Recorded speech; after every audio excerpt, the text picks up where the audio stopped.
everyone. This is a special edition of Outnumbered. I'm Kayleigh McEnany, and joining me on the couch this Memorial Day is Fox News contributor and president of American Spirit Enterprises, Tammy Bruce, Fox News medical contributor, Dr. Jeanette Nesheiwat, journalism professor for the Steamboat Institute and senior fellow for the Independent Women's Forum, Kaylee McGee-White, and Fox News contributor, Joe Concha. Well, today is Memorial Day. And while many are spending this holiday celebrating the unofficial start to summer, it's important to remember what today is all about. It's not about the barbecues. It's not about the beach. This is about remembering those who have lost their lives, fighting to protect our freedoms. On Memorial Day, we honor all of our brave fallen heroes who put on the uniform, not for themselves, but for all of us, because without them, there would be no America. And as we honor these great men and women, we reflect on what America truly stands for and how blessed we are to live in the greatest country in the world. It also reminds us just how critically important it is to pass that patriotism to the next generation. A Wall Street Journal op-ed makes this point, challenging everyone to do just that. Quote, teach your children to love America. It reads, quote, we live in an age, I'll say this part quickly as we all know it, in which children are instructed in 100 different ways through 100 different portals that America is and always was a dark and scheming place. That its history is the history of pushing people around, often in an amoral quest for wealth, but also because we aren't very nice. And we never meant it about the Declaration, parents, help your children love this country. It will be good for them, and more to the point, this country deserves it. Also, when you don't love something, you lose it. We don't want that to happen. You know, Tammy, it's such an important point, and especially in light of a Gallup poll. And I want to put this up. This is a chart of people who feel extremely or very patriotic, and take a look at how it's declined over time. You can see there it once was at a high, about 91%. This was around 9/11, and we've since fallen to 67%, 39% in these categories of being very or extremely proud. It reminds me of Ronald Reagan saying you've got to teach freedom to the next generation. Yeah, exactly. And I think that when we talk about patriotism, it's not that somebody's been manipulated into not being patriotic, but we see our own government. We make judgments about what are the people that we've hired to do what they're doing. We see the nature of whether freedom of speech is still relevant.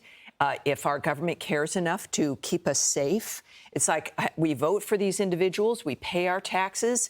Is that something that our infrastructure is implementing properly?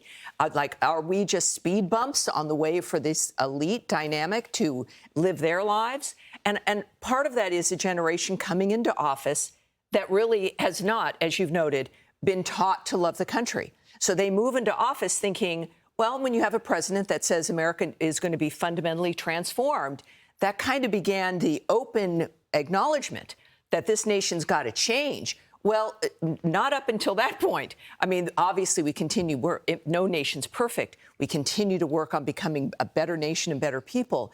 But it really is the core of the Constitution, the Bill of Rights, et cetera. And I think for those who we remember today and celebrate today, I think they would trust, as I would in the same situation, that we are going to have their backs and their families' backs and the next generation's backs as we move forward so that those deaths aren't in vain. Yes. And, Joe, there was an important point in addition to what we've gone over that the editorial makes, and it's about this insidious ideology that is being taught to young people, and oftentimes young people who are not privileged, who are not born into wealth and privilege. And here's what they said. They said to kids from different circumstances, it means there is no hope. You won't escape a violent or unhappy family into a better place. The world outside, because it isn't better. The world outside is America, which brutalizes the minority, the woman, the different. Inside is scary, outside is scarier. What a thing to do to vulnerable kids. I mean, wow, well said.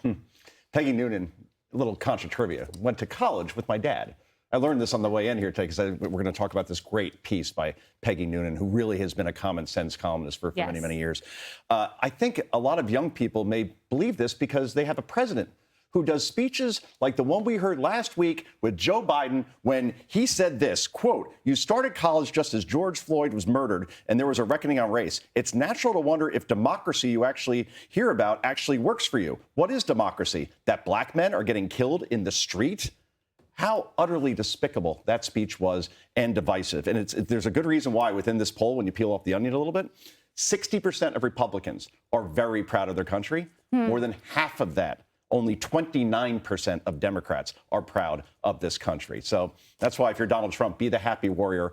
Continue to do an optimistic campaign, as he's been doing lately, and let Democrats tell you how horrible and evil and racist this country is, because it's a losing message. That really is an interesting contrast. I mean, Kaylee, when you compare what President Trump did in the Bronx, when he also went to the Harlem bodega, the outreach he's making, and in his speech, it was optimistic, it was uplifting. It's we can partner together and make this country better. Everyone has a chance at the American dream. These were the themes, and they were largely positive while also acknowledging the real problems we have. Well, and it's attracting young voters. There's a reason that Joe Biden is hemorrhaging support among the youth. And this loss of patriotism is a particular problem in my generation, Generation Z. We are the least patriotic out of everyone in America. That same Gallup poll found that just 18% of young Americans my age are extremely proud to be an American, compared to 50% of adults ages 55 or older. And it's disturbing to me because I have a brother who serves in the military. He's in the Navy. He does so very proudly. And yet we see the consequences in my own generation. You see this in the lack of recruitment to military branches, which is a particular concern for us this weekend. You see it also on the radical college campus protests that are just as anti-America as they are anti-Israel. And this is the consequence of people not being proud of this country. And I wish that my generation would sort of wake up and remove this blanket of indoctrination that's been pulled over their eyes, because they could see the goodness of America if they do so and realize just how grateful they should be. And I think this op-ed is great because it hits at an important point, which is that teaching children to love this country starts in the home. It starts with the parents. My dad taught us as kids that you love God, you love your family, and you love your country. That's why my brother's serving in the military. That's why I'm here right now. And I think that if we return back to that home-based focus, the next generations will have a better chance than mine. Yeah, I think that's well said. And, you know, turning to the message of today, Dr. Neshawat, I want to read this to you. So this is what Bob Ori from Chicago wrote into the Washington Post about today, and I thought this was really important. While few of us know that Memorial Day was first observed in 1868 as a way of honoring Union soldiers who were killed in the Civil War, it's equally clear that few of us truly care. For most, the holiday is simply the start of summer, and for many others, unfortunately, it's just the beginning of the growing season, an easy date to remember for purchasing flowers and freshening up our gardens. But it's surely worth a moment of our precious time to recall the ultimate sacrifice made by those who will never again enjoy a breath of fresh air or bask in brilliant sunshine. And to that end, the cost of freedom, the freedom you are enjoying today, 1.25 million Americans who have given their lives since the start of this country. Yeah, this is such an important day to me, Memorial Day along with Veterans Day, because I come from a military background family. My sister served, my uncles, just like your family, has served, my brothers have served, and some of them have almost lost their lives. So knowing that, along with the fact that I am a Jordanian American, the daughter of immigrant parents who came to this country, makes me love and cherish this country. I appreciate the patriotism and the love of this country, and that's why I think it's so critical that we instill in our children and teach them love of country and patriotism, so that we can instill in them a sense of civic duty and responsibility, which will encourage them to be good citizens and contribute positively to this country in society. So to know that we must understand and value the core principles and values of this country, and starts, like you said, at home. And it's critical that we continue to honor our fallen heroes so that we never forget them. Without a doubt, 1.25 million plus Americans who lost their lives. We remember them today.